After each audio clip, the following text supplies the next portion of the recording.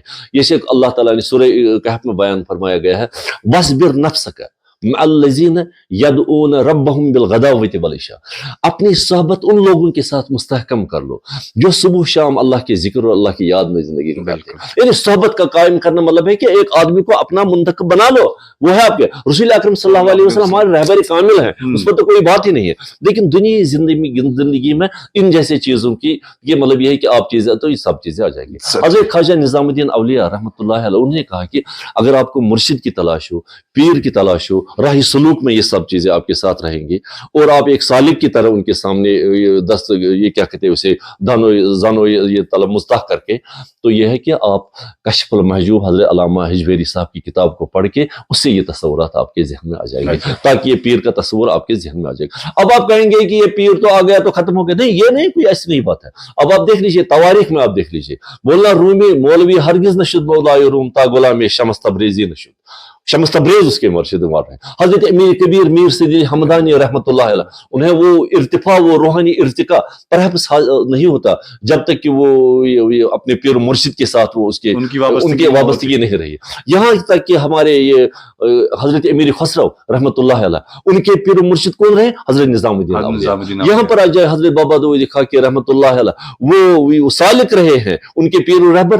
حضرت محبوب العالم. شاید علامہ اقبال بھی اپنی, علامہ اقبال تو حضرت رومی کے, یہ سب چیزیں جو ہیں, اور اس میں کوئی شرک کی قباحت نہیں. بدقسمتی ہمارے پاس تھوڑا علمی اعتبار سے, غلط اعتبار سے پیش کیا ہے لوگوں کے سامنے, تو اس اعتبار سے تھوڑا پھر لگ رہا ہے کہ صاحب وہ کیا ہے, کہ حالانکہ ان لوگوں کی حیثیت ہے, یہ لوگ آپ کے لیے راستے کھول دیتے ہیں, اس لیے کہ اللہ نے ان میں وہ بینائی اور بصارت عطا فرمائی ہے جو لوگوں میں آپ منتقل کر لیتے ہیں. شکریہ ڈاکٹر صاحب. آج کا دور ہے آپ کی نظروں کے سامنے ہے, آپ کیا سمجھتے ہیں ڈاکٹر صاحب, اس دور میں روحانیت کی کیا اہمیت ہے, کیا جگہ ہونی چاہیے ہمارے سماج میں روحانیت کی؟ دیکھیے سر, اگر ایک تو یہ ہے کہ آپ کا بس صرف اطمینان ہے, یہ اسلام ہے, ایمان ہے, اور آپ کریں کہ اس پر اطمینان قلب بھی ہوں. میں کر رہا ہوں ان تمام تصورات کو جو ابھی آپ نے عرض کے سامنے بیان کیا, چاہے وہ تزکیہ نفس ہو, چاہے وہ ادراک آپ کا یہ لطائف ستہ کا ہو, چاہے عین الحقین, علم الحقین, الحق الیقین, یہ تصورات آپ کے ذہن میں ہو, چاہے شریعت, حقیقت, معرفت, طریقت کا تصور ہو, چاہے وحدت الوجود یا وحدت الشہود ہو, ان تمام شواہد سے اصل میں آپ کے لیے رستہ کھل جاتا ہے. اندر سے آپ کے اطمینانیت عجیب سی پیدا ہوتی ہے. عام انسان میں نہیں ہوتے جس کو صرف محض شریعت پر نظر ہو. یہ چیزیں شریعت کی روشنائی کو, آپ کی بینائی کو اجاگر کر لیتی ہے. اور آج کے دور میں یہ ہے کہ اگر آپ کہیں گے تو میں کہوں گا کہ اسپرچویلٹی کا اصل مقصد سیلف ریئلائزیشن, جو مقصد حیات, اس کو آپ پہچان لیجئے. قرآن مجید میں فرمایا گیا بل الانسان علی نفسہ بصیرہ, میں نے, اللہ نے فرمایا کہ میں نے انسان میں یہ صلاحیت پیدا کی ہے کہ وہ اپنے آپ کا محاسبہ کر سکتا ہے اور پھر دیکھ لے کہ میں کہاں پر ہوں. یہ سب سے بڑی بات ہے. اور حضرت علامہ اقبال نے یہی فرمایا, اپنے من میں ڈوب کر پا جا سراغ زندگی, تو اگر میرا نہیں بنتا نہ بن, اپنا تو بن. یہ قرآن مجید میں فرمایا علیکم انفسکم, تمہارے لیے سب سے پہلے تم ہو. تم means go and as an individual. Then comes the family reforms and social reforms. لیکن سب سے پہلے اپنے آپ کو درست کر لو. ان چیزوں کی وساطت سے اگر آپ یہ کر لیں گے اسی کیا نگیٹیوٹی جو ہے پازیٹیوٹی پہ غالب ہو جائے گی. منفی سوچ مثبت سوچ سے بدل جاتی ہے. ڈویلٹی کا جو تصور ہے وہ آپ کے ذہن میں وجدان میں ختم ہو جاتا ہے. جب یہ چیزیں آپ کے ذہن میں آ جائیں گی تو ایک you have a capacity to make a distinction between what? Between greed and need. کہ گریڈ کس سے کہتے ہیں, نیڈ کس سے کہتے ہیں. یہ سب سے بڑی بات ہے. ہمارے شعور میں یہ باتیں نہیں آ رہی کہ گریڈ کس چیز کو کہتے ہیں, نیڈ کس چیز کو کہتے ہیں. روحانیت یہ نہیں ہے کہ آپ گوشے نشینی کر لیں, آپ ترک لذات کر لیں. رسول اللہ صلی اللہ علیہ وسلم نے فرمایا جس نے دنیا کو حاصل کیا آخرت کے بدلے میں وہ بھی خسارے میں ہے, اور جس نے آخرت کو حاصل کیا دنیا کے تو وہ بھی خسارے میں. دونوں کے بیچ میں کمپیٹیبلٹی ضروری ہے. یہی وجہ بہاؤالدین نقشبند البخاری انہوں نے فرمایا 10 با کار دل با یار, اپنے ہاتھ کو کام سے لگائے رکھو, اس سے کہ بلا محنت کچھ نہیں ملے گا, لیکن دل با یار اس دل کو اللہ کے اس کے وحدانیت کے ساتھ ملا کے رکھو, یہ آپ کے لیے راستے کھول دے گا. اور دوسرا یہ جو ہم کہتے ہیں کہ صوفیہ سے متعلق جیسے فرمایا گیا کہ رکبانن فی النہار ورہبانن فی اللیل, وہ دن میں گھوڑوں پر سوار ہو کے اللہ اور اللہ کی زمین کا سیر کرتے تھے, اللہ کی مشاہدات کر. سیروا فی الارض, پورے زمین میں دیکھ لو, غزوات اور فتوحات میں اس میں رہبانن فی النہار, رات میں راہب بن کے زندگی گزارتے تھے جیسے کوئی شک, ان کا نیند کا تصور ہی نہیں تھا. یہ سب چیزیں آ گئی. اور میں نے بڑے ایک عالم بزرگ سے سنا ہے, وہ فرمائے کہ یہ صوفیہ کی یہ فضیلت تھی کہ بزرگان دین کی. وہ کرے کہ جب دنیا ہمارے پاس آیا عام لوگوں کے ہم وہ چمٹ گئے اس کے ساتھ, لیکن جب اللہ کے محبوب ترین بندوں کے پاس آ گئے انہوں نے کہا تم سنو دنیا, نبی صلی اللہ علیہ وسلم فرمایا لا رہبانیت فی الدین, دین میں کوئی رہبانیت نہیں. You have to live with your family and rest of the things, everything you have to do perform at home. But listen, اب میں بتاؤں گا, اب رہیں گے ہم تم ہی میں, لیکن تم سے کوئی رشتہ نہیں رکھیں گے. اور this is what they have done. انہوں نے اس کے ساتھ کوئی رشتہ نہیں رکھا. میں کہہ رہا ہوں پرسکون زندگی کے لیے, یہ اگر آپ چاہے ایک پرسکون زندگی چاہیے آپ کو, کسی عالم نے صحیح فرمایا کہ آپ کو 3 چیزوں کی ضرورت ہے. ایک تو رہائش, کہیں پر آپ رہ لیں زندگی گزار, اور دوسرے ہے آسائش, تھوڑا اس کو ٹھیک ٹھاک ڈیکوریٹ بھی کر لو, یہ جو آسائش باتھ روم بھی نزدیک میں ہو وہ بھی نزدیک میں ہو. تیسرا زیبائش, یہ تھوڑا یہ چاٹ بھی وہ بھی, یہ سب چیزیں. اس کے بعد جو آپ کر رہے ہیں اس کو کہتے ہیں طمع اور لالچ, جو انسانی زندگی وجود میں آتا ہے اس کی شریعت میں کوئی گنجائش. یہ چیزیں آپ نکال لیں گے تو پھر ایک آہستہ آہستہ ایک آدمی ایسا بن جاتا ہے, ہمارا سماج بھی کافی خوبصورت. اور سب سے بڑی بات رسول اللہ صلی اللہ علیہ وسلم فرمایا کہ کل انائن یترش بما فیہ, ہر برتن سے وہی چیز باہر نکلتی ہے جو برتن کے اندر ہوگی. اگر صفائی قلب نہیں ہوگا, اگر روح کی وہ اس پر محنت نہیں ہوگی, اگر ہمارے اندرونی اجزاء کی, یہ ایک شریعت ظاہری ہے دوسرا شریعت باطنی, جب یہ دونوں چیزوں پر محنت نہیں ہوگی یہ آدمی رہے گا, ورنہ غلاظت صاف آئے گی. میں نے رسول اکرم صلی اللہ علیہ وسلم نے فرمایا ان اللہ لا یستحی, ان اللہ لا یمحو السیء بالسیء, اللہ تعالیٰ گندگی اور غلاظت کو گندگی غلاظت سے صاف نہیں کرتا, ولکن اللہ یمحو السیء بالحسن, بلکہ گندگی غلاظت کو پاکی سے صاف کرتا ہے. کوئی آپ سے بدتمیزی سے بات کر لے, آپ بھی بدتمیزی کر لے تو پھر کیا بات ہوگی. اس غلاظت کو صاف کرنے کے لیے آپ کو حسن خلق آپ کے ذہن میں ہونا چاہیے. وہ حسن خلق جب آپ اس معرفت الہی آپ کے جسم میں, آپ کے روح میں, آپ کے رگ پے میں داخل ہوگا, اس کے بغیر کوئی یہ بات آپ تصور بھی نہیں کر سکتے. اور آخر پر with your permission that is the last word. ہم کہتے ہیں کہ جیسے اللہ کی بنائی ہوئی قدرت میں ابھی کہا تھا عالم خلق اور عالم امر. عالم خلق میں جیسے قرآن مجید میں فرمایا گیا کہ افلا ینظرون الی الابل کیف خلقت, آپ نے اس اونٹ کو بھی نہیں دیکھا کہ ہم نے اس کو کیسے بنایا. ٹھیک ہے, عام شخص کے لیے, ہم جیسے لوگوں کے لیے ایک آیت ہے, ہم نے اس کا ترجمہ پڑھ لیا ہو گیا, لیکن جو محققین ہیں جنہیں اللہ نے یہ بینائی بصیرت عطا فرمائی, وہ اس سے کیا مراد ہے. وہ کہے چاہے اونٹ ہو چاہے گائے ہو, ان سے یہ دن میں معلوم ہے کیا کیا چیزیں کھاتی ہیں, گھاس پھوس گھاسا اور مکرے, اگر گامن میں تو اور شاسن اللہ تعالیٰ بچے ان کیا کیا کھاتے ہیں. لیکن شام کو جب دھونے کے لیے ہماری ماں بہن ان کے سامنے جاتی ہے وہ گھاس واپس نہیں دیتے ہیں جو دن میں کھایا ہے, وہ دودھ اس لیے کہ اللہ نے ایک میکینزم ان کے اندر بنا کر رکھا ہے. اور ہم ہیں اشرف المخلوقات,